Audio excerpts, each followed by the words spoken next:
I'm Ursula, also known as Ursi, and this is my kitchen. Today in the kitchen, we'll be whipping up a totally new concoction of a cookie that I came up with called Chunky Monkey Cookies. Obviously, they're based off the Ben & Jerry's ice cream flavor, which has been, I think, the longest lasting favorite ice cream flavor of mine. I know for most people kind of growing up, you like one flavor, and then you change this flavor for a little while, and then you go back down to this flavor, but Chunky Monkey has been there with me through all of my greatest moments in life, all of my worst moments in life. There's a pint in my freezer right now that belongs to my fiance, but I'm whipping up some cookies so that you can enjoy all the flavors of Chunky Monkey ice cream, but in a cookie form. If you'd like to whip up these cookies as well, you can totally do so by following this recipe. Let's check out the ingredients that you'll need for them. To make these cookies, the ingredients you need are as follows.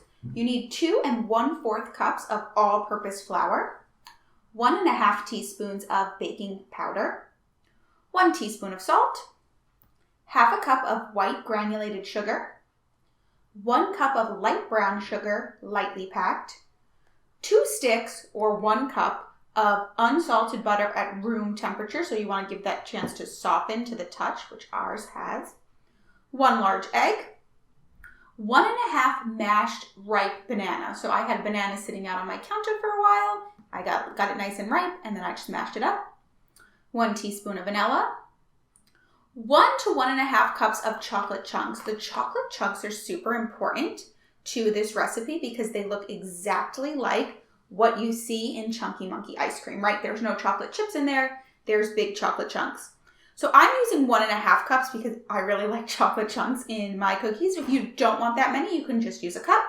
And 1 cup of roughly chopped walnuts. So take a look and see, no 2 walnut really is the same size or shape, and that is great. So you just want to roughly chop them. If you prefer them really fine, you could go ahead and do that. I have 1 cup of walnuts here. That's what I recommend. But if you love walnuts and want to add more, you absolutely can. Let's get ready to mix these ingredients together and see what happens. The first step to preparing our Chunky Monkey cookies is to make the flour mixture. When you bake cookies, you don't just throw all the ingredients into the mixer at the same time and hope for the best. You prepare a flour mixture, and then you prepare a wet mixture, and then you combine them together. So to start with our flour mixture, we add the 2 1/4 cup of flour, obviously. And make sure it gets all in there. We add our teaspoon of salt, and then we add our 1 1/2 teaspoons of baking powder. Now you really want to make sure all of those ingredients are blended together in your bowl. So I use just a plain old wire whisk. You can use a wooden spoon, a metal spoon, whatever you've got on hand, and just mix it together so everything is evenly distributed. If your baking powder isn't evenly distributed, you're going to have some cookies that rise and some cookies that lay flat like a pancake. So just a couple of stirs should suffice. I think this is really good right now. And now we have to go on to the wet mixture, which we will be combining over at my standing KitchenAid mixer. Come on over. Here we are at my old faithful stand mixer, and we are going to start the wet mixture that will turn into our cookie dough. To start your wet mixture, you are going to add your sticks of butter, followed by both of your sugars. Now we're going to cream this together for about 2 minutes. The longer you cream this wet mixture together, the fluffier and lighter and more delicious your cookie will be. So I'm just going to pick this up, get that brown sugar in there, and then our white sugar. Now, you're going to put the top down and mix it on a low speed and then increase it to medium speed for about 2 to 3 minutes.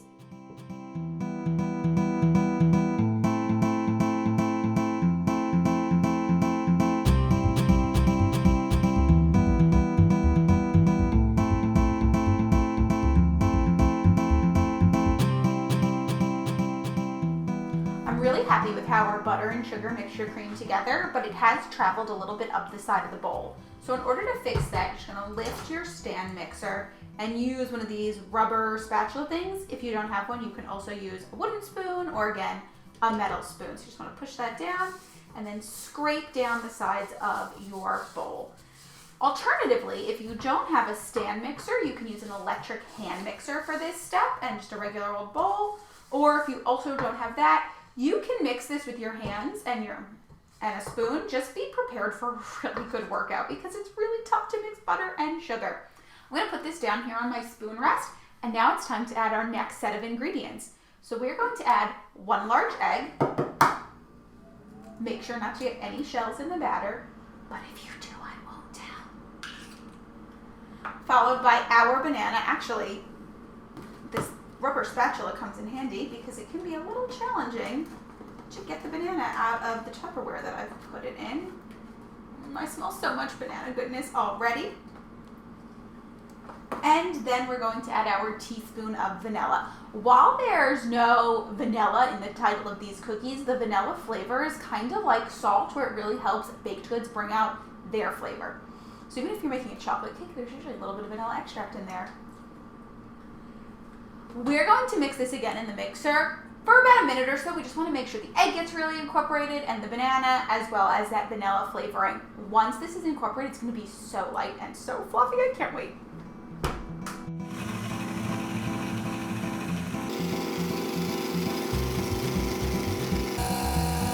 You might be noticing that after adding the banana and the egg and the vanilla extract, your batter kind of looks a little chunky and maybe even a little soupy. Do not alarm. You have not made a mistake. The banana is a super moist fruit, and the egg also adds a lot of liquid volume to our batter. There's no dry ingredients in here. This is all a wet batter, so it is going to be a little wet and soupy. Once we start adding our flour mixture, it will turn into the more traditional looking cookie dough that you know and love. With that being said, it's now time to start adding our flour. Important note about flour: if you overmix flour in any batter, be it a cake batter, a cookie batter, a pie mix batter, pie crust mix batter, it can overdevelop gluten and make for a really tough cookie. And while I myself like to think that I'm a tough cookie, I actually don't really like eating tough cookies. So we're going to add this in very slowly and very gently. I'm going to use 1 cup measure and just scoop flour. As you see, I'm not really filling it up all the way. This isn't an exact science. I'm going to gently sprinkle it kind of all around my bowl. When you turn your mixer on, you're going to want to turn it on a very low setting. If you turn it all the way up or even to medium, you're going to get a cloud of white, floury dust and smoke, and it'll be all over your kitchen. So we're going to turn this on really low and mix it until it's just incorporated, and then we will continue to add more. No tough cookies in this kitchen other than me. See right there where there's still a little bit of flour around the edge of your bowl? That's just incorporated, and that's just fine. So I'm actually going to add a little bit more. I start from the back, and then I get some up here in the front, maybe a little more in the back, a little more in the front, and again on a very low speed.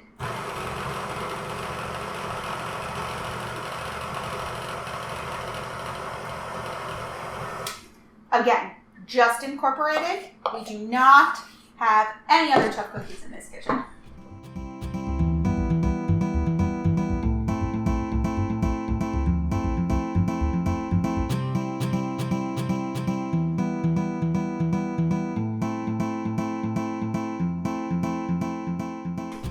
Just incorporated again.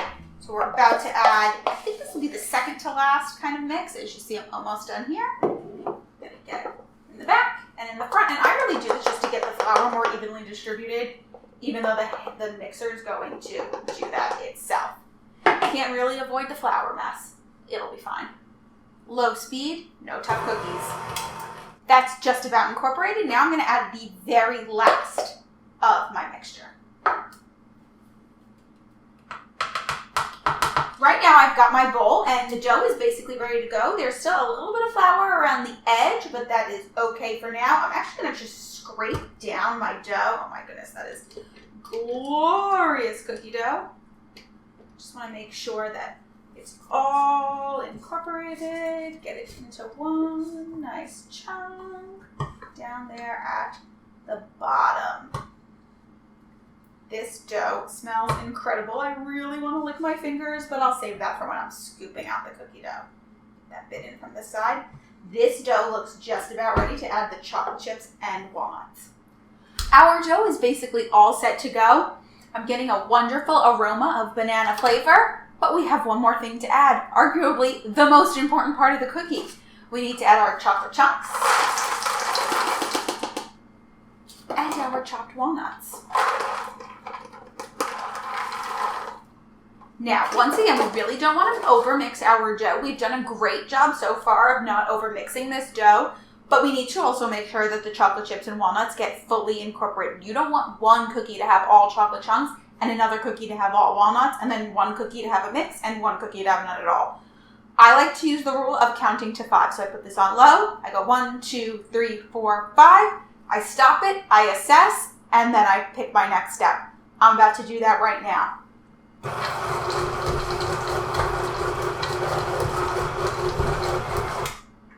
Time to assess.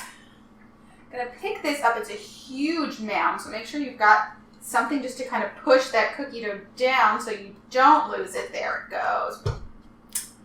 I'm seeing that it's pretty well incorporated, but I'm also seeing some chunks where I don't think it is so much. So I'm just gonna mix it for 5 more seconds and then once again assess.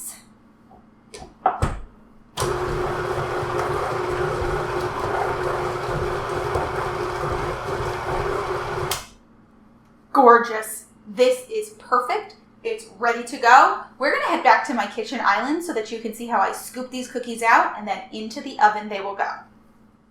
It's time to scoop out our cookie dough. We are one step closer to getting them into the oven and eating warm, delicious Chunky Monkey cookies. What you'll need for this next step is a standard 9x13 cookie sheet. Again, my old faithful, very old and worn-in cookie sheet, lined with some parchment paper. I really prefer using parchment paper to greasing my pan. Number 1, it totally saves on cleanup time because I could just take the parchment paper off, give it like a gentle wash, usually not too much stuck on. And number 2, the parchment paper really helps the cookies come off with ease.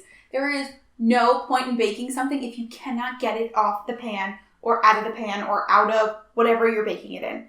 So we're going to use a parchment paper lined baking sheet for this video. If you really love greasing your pans, go right ahead. We have our bowl of cookie dough ready to go and a standard kitchen tablespoon. You can tell I use this one for cookies a lot because it is bent. You're going to get a good scoop of cookie dough with your tablespoon and then just gently use your finger to guide it and plop it off. Easy peasy lemon squeezy. When I bake cookies with my kids in my class, this is their favorite part because they usually get a little dough on their finger that they like to lick. And then I have to be the mean teacher to tell them not to because I can't have any kids getting salmonella on my watch. A lot of people will kind of do something to their cookies, like flatten it or try to shape it more with their hands or fingers. I really don't do that. I love my cookies to look just as natural as possible. When you're placing the cookies, make sure that you're giving them about enough space. I've got about 2 fingers in between, but a 3-finger rule really works the best. I usually eyeball it, but you can get about a 3rd finger measurement. That cookie kind of fell right sitting up there, so even though I just said that I'm not really going to adjust the cookies, I'm just going to flip it on its side.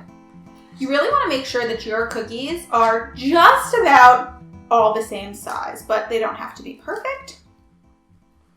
Nothing that's homemade, I feel, ever is perfect. And there we go. We don't want to crowd the cookies too much because we don't want them to kind of conform into one another and then be weird misshapen cookies. This plate of cookies is ready to go into the oven, so into the oven we go. While these cookies are baking in the oven for 9 to 12 minutes, I will be scooping out other trays of cookie dough. Remember, this batter makes about 4 dozen cookies. Here are our Chunky Monkey cookies, warm and fresh from the oven. You can smell the banana, you can smell and see the beautiful chocolate chunks, and I just know those crunchy walnuts are in there. I can especially see it on this one. Once your cookies are out of the oven, you can let them cool for about 15 minutes before diving on in. Once again, I am the biggest proponent of eating things when they're super, super hot, but you don't want to burn your tongue and you want your cookies to set. Letting them cool on the cookie sheet is fine. I prefer to let mine cool on a wire rack. That way there's some airflow on the bottom. Grab my spatula. That way there's some airflow on the bottom as well as the top. They'll cool faster, they'll cool more completely, and they're delicious. I'm going to take them off and pop them on. Remember, because of the banana in these cookies, they are kind of like, I don't want to say super soft and mushy, but got like this really nice soft texture. So you might feel that a little bit when you touch them when you're taking them off the pan. I'm Ursi from Ursi's Unique Eats. Thank you so much for baking with me today. I hope you make your very own Chunky Monkey cookies at home. Enjoy!